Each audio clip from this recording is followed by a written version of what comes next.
আসসালামু আলাইকুম। একটি টি-শার্ট ডিজাইন করতে যাচ্ছি ইলাস্ট্রেটরের সাহায্যে। চলুন শুরু করি। প্রথমত আমরা চলে যাচ্ছি ফাইল থেকে নিউ অপশনে। এবার আমরা প্রোফাইলটা সেট করে নিচ্ছি। ওয়েব সাইজ দিচ্ছি 1280 ইন্টু 800, ওকে দিয়ে দিচ্ছি।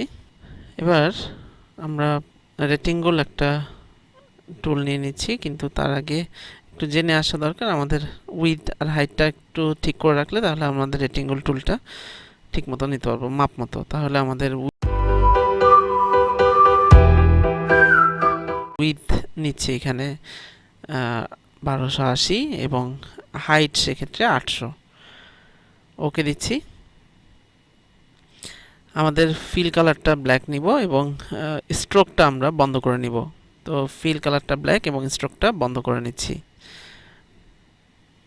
তো এরপরে আমরা আর্টবোর্ডের সাথে সমান করে নিব, যে ক্ষেত্রে আমরা সিলেক্ট করে নিচ্ছি এখান থেকে align two artboard. Align two artboard দেওয়ার সাথে সাথে দেখবেন যে অ্যালাইনের অপশনগুলো চলে আসবে। তো অ্যালাইন টু আর্টবোর্ড দেওয়ার পরে আমরা হরিজন্টাল অ্যালাইন সেন্টার এবং ভার্টিক্যাল অ্যালাইন সেন্টার একবার করে প্রেস করলেই হয়ে যাচ্ছে। এবার অবজেক্ট থেকে আমরা লক সিলেকশন করে দিলাম, যেটা Ctrl+2 শর্টকাট। টাইপ টুলের সাহায্যে আমরা টাইপ করে নিচ্ছি, টেক্সট টাইপ টুলের সাহায্যে ওয়াইপি ডিজাইনার, এবং ফন্টের সাইজ বড় করে নিচ্ছি।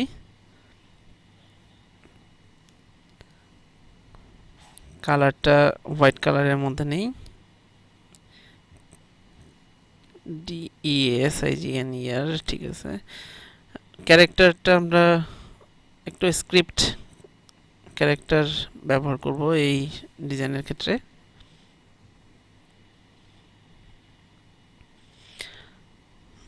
ওয়াইটাকে আলাদা রাখতেছি। এটা আলাদা আলাদা করে ডিজাইন করলে সুবিধা আমাদের, যে আমি প্রতিটা অক্ষরকে আলাদা আলাদা করে সরাতে পারবো।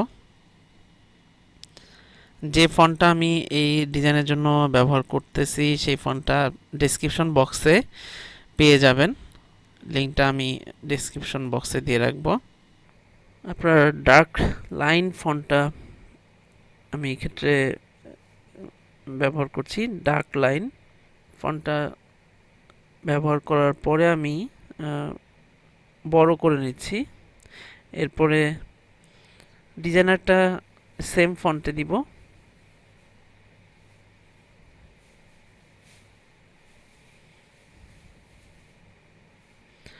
প্রতিটা অক্ষর আলাদা আলাদা লেয়ারে রাখতে পারলে ভালো, আপনি যে কোনো দিকে সরাতে পারবেন।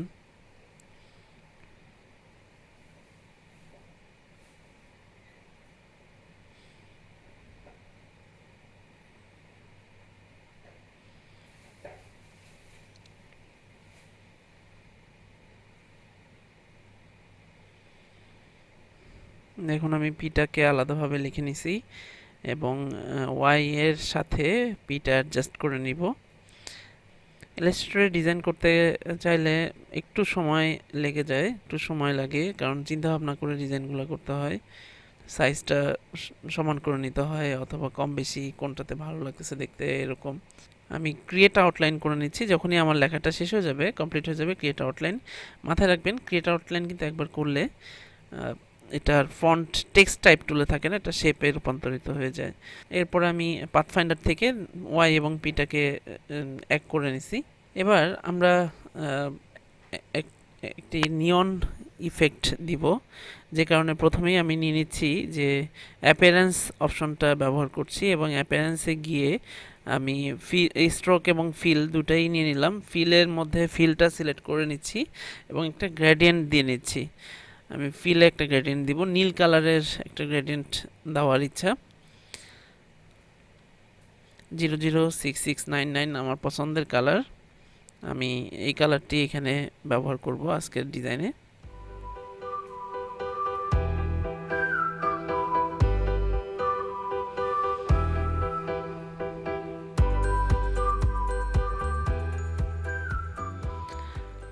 তো আমি একটু হালকা এবং সেম কালারের 006699 এর একটু হালকা এবং গাঢ় কালারটা এখানে চুজ করে নিচ্ছি। অ্যাঙ্গেলটা 45 ডিগ্রি অ্যাঙ্গেলে অথবা -45-এ রাখতে পারেন, এটা আপনাদের সম্পূর্ণ আপনাদের ব্যাপার। আমি একটু ডার্ক ব্যবহার করছি কালারটা। ঠিক আছে, আমাদের ফিল দেখেন এই যে ডিজাইনটা এরকম হয়েছে ফিল কালার দেওয়াতে, গ্রেডিয়েন্ট ইউজ করাতে। আর অবশ্যই স্ট্রোকের নিচে অপাসিটি ডিফল্ট থাকবে এবং ফিলের নিচেও অপাসিটি ডিফল্ট থাকবে, এটা মাথায় রাখবেন। এরপরে আমরা ইফেক্ট দিব, অ্যাড নিউ ইফেক্ট। স্টাইলাইজে যাচ্ছি, স্টাইলাইজ থেকে আমরা ইনার গ্লোটা সিলেক্ট করে নিলাম। ইনার গ্লোটার মোডটা পরে আমরা ঠিক করতেছি, আগে অপাসিটিটা একটু কমাই নিই। আর অবশ্যই প্রিভিউটা অন করে নিতে পারি, আমরা প্রিভিউটা অন করে নিলে দেখতে পারবো। তো আমাদের ব্লারটা বাড়ায় কমায় দেখব, 20 পিক্সেল আমরা 20 পিক্সেল সিলেক্ট করে নিলাম, এস সিলেক্ট করে নিলাম। স্ক্রিন থাকবে সাদা কালার এবং 100% 20 পিক্সেল। এই হলো আমাদের ইনার গ্লো। ইনার গ্লো আমি টোটাল 3টা নিয়ে নিলাম, তার মধ্যে প্রথমটাতে মোড সফট লাইট করে নিলাম এবং আশেপাশে যা ছিল সব সেম ছিল। সেকেন্ড ইনার গ্লোতে আমরা আবারও সফট লাইট করে নিলাম, প্রিভিউটা অন করে নিচ্ছি, ওকে দিচ্ছি। থার্ড অপশনে স্ক্রিনটা আমরা সফট লাইট করে নিচ্ছি সেমভাবে। তো দেখেন এখন ইনার গ্লো প্রথমটাতে আমি অপাসিটিটা কমায় নিয়ে আসব।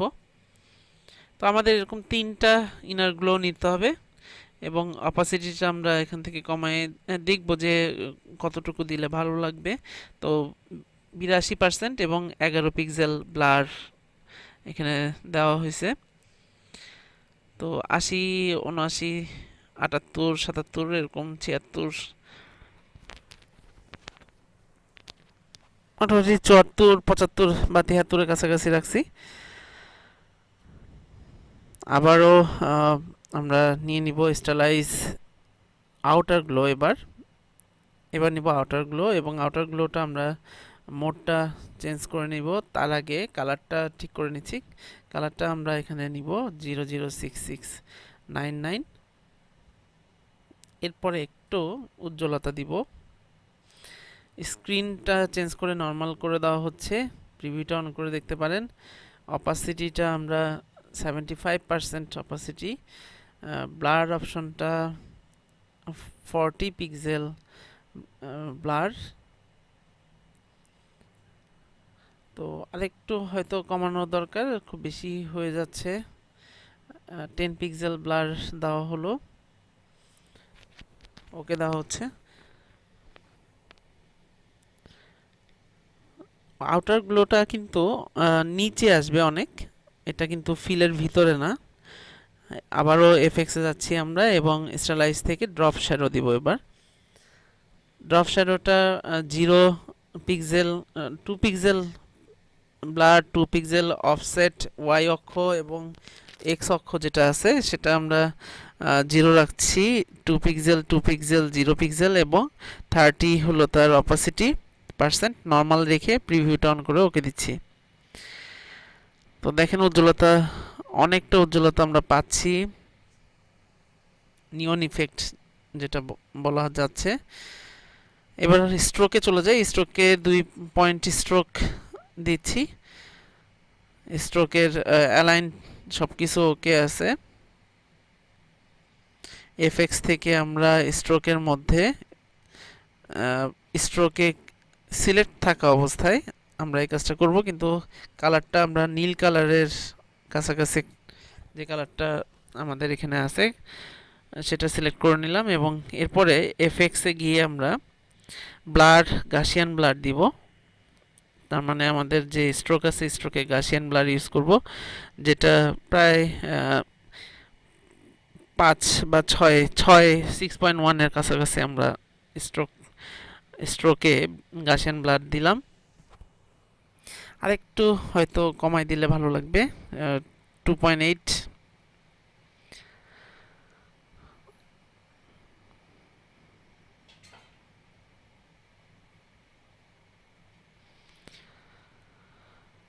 তো এবার আমরা চলে যাচ্ছি যে কালার, এখানে গ্রাফিক স্টাইল যেটা সিলেক্ট করে নিচ্ছি, সেটা উইন্ডোজ থেকে গ্রাফিক স্টাইল এটা অন করে নেবেন। গ্রাফিক স্টাইলটা আমি সেভ করে নিতে পারবো আমার এই কাজটাকে, এবং যে কোনো সময় যে কোনো ডিজাইনে এই স্টাইলটা আমি ব্যবহার করতে পারবো। আমি ক্রিয়েট নিউ অপশনে ক্লিক করার সাথে সাথে দেখেন আমার স্টাইলটা চলে আসলো, এবং আমি এই স্টাইলটাকে সেভ করে দিচ্ছি, সেভ গ্রাফিক স্টাইল। এবং ভবিষ্যতে ব্যবহার করার জন্য আমি এটা এআই ফাইলে আমার ড্রাইভে সেভ করে রাখছি। নাম দিচ্ছি যে নিয়ন অথবা এআই গ্রাফিক স্টাইল, সেভ করে দিলাম। এবার এটা সেভ হয়ে থাকবে সব সময়ের জন্য। আমি যখন তখন যে কোনো ডিজাইনে বা যে কোনো টেক্সটের উপরে যখন তখন এই স্টাইলটা ব্যবহার করতে পারবো। আমার যে আমি যে স্টাইলটা তৈরি করলাম সেটা ব্যবহার করতে পারবো যখন তখন। আর আমাদের ট্রান্সফর্ম থেকে স্কেল টিক দেওয়া যেন থাকে, স্কেল স্ট্রোক অ্যান্ড ইফেক্ট যেন টিক দেওয়া থাকে, কারণ আমি ট্রান্সফর্ম যখন করব তখন যেন এটা আমি যেরকম ডিজাইন করছিলাম সেই ডিজাইন অনুযায়ী থাকে, রেশিওটা যেন সমান থাকে। রেশিও ঠিক থাকবে, তাহলে দেখেন আমি বড় ছোট করলেও রেশিও ঠিক থাকতেছে। এবার আমি এখানে রিকালার আর্টওয়ার্ক অপশনে যাচ্ছি এবং গ্লোবাল অ্যাডজাস্ট সিলেক্ট করতেছি। এটাতে সুবিধা হবে, আমি যে কোনো কালারে যে কোনো কালারে চেঞ্জ করতে পারবো যখন তখন। টেম্পারেচার আমরা যদি বাড়াই কমাই তখন দেখব যে এটার কালার কিন্তু চেঞ্জ হতে থাকবে। টেম্পারেচারের কারণে পুরা সেটিংসটার কালার চেঞ্জ হবে, যে কোনো কালার আমরা দিতে পারবো।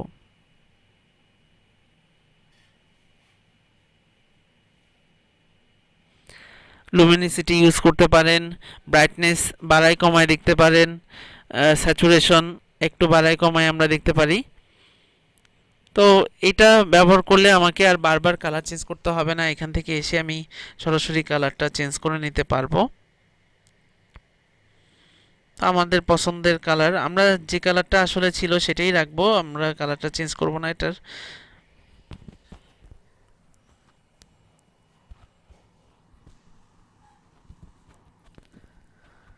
আমার যে পছন্দের নীল কালার, আমি নীল কালারটাই রাখবো, 006699 এই কালারটাই রাখবো আমি।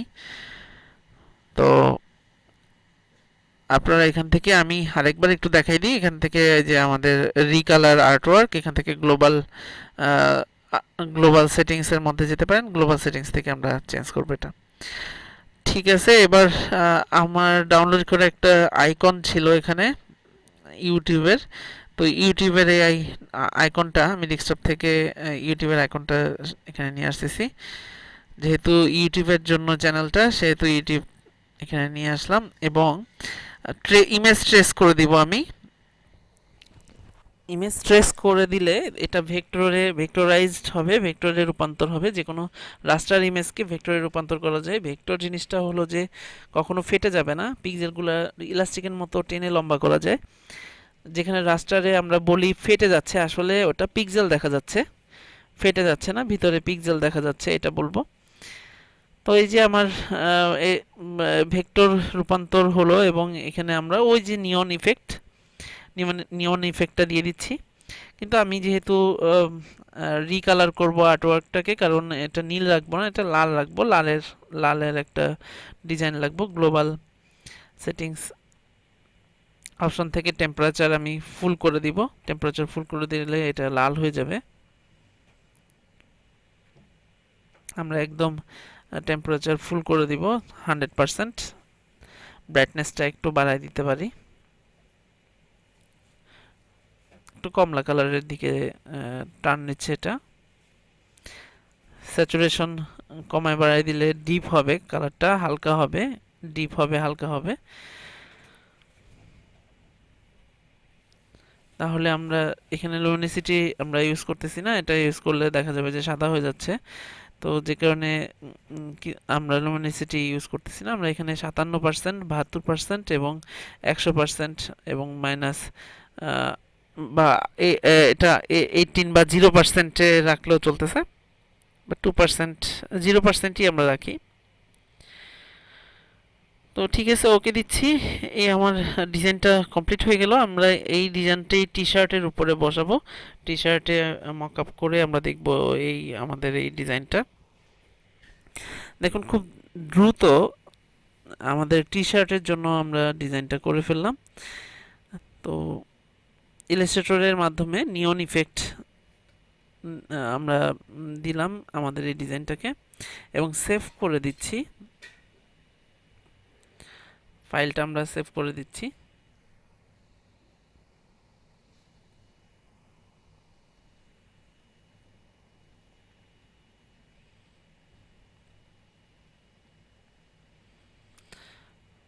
নাম দিচ্ছি টি শার্ট।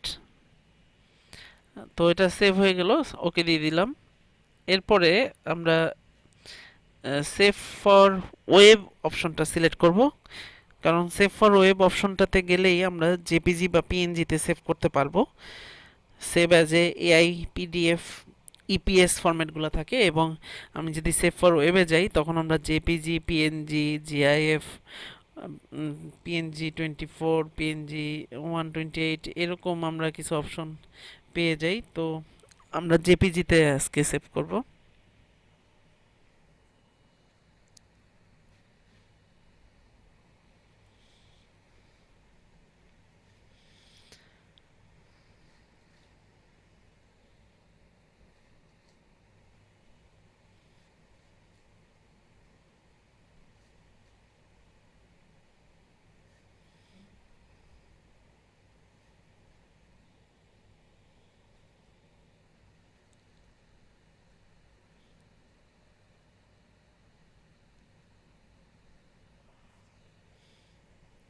আমি ফাইলে চলে আসলাম, T shirt dot JPG, save click করলাম এবং ওকে দিলাম। বেশ, আমাদের সেভ হয়ে গেল এই ডিজাইনটা। তো আমাদের এখানে ডিজাইনটা শেষ। আমরা এবার মকআপে চলে যাচ্ছি। এই ডিজাইনটা আমরা মকআপ করব।